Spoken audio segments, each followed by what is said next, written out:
गए बरस की ईद का दिन क्या अच्छा था।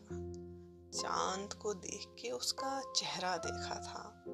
फजा में कीट्स के लहजे की नरमाहट थी। मौसम अपने रंग में फैज का मिसरा था। दुआ के बेआवाज उलहुए लम्हों में वो लम्हा भी कितना दिलकश लम्हा था। हाथ उठाकर जब आंखों ही आंखों में उसने मुझको अपने रब से मांगा था। फिर मेरे चेहरे को हाथों में लेकर कितने प्यार से मेरा माथा चूमा था। हवा, कुछ आज की शब का भी अहवाल सुना।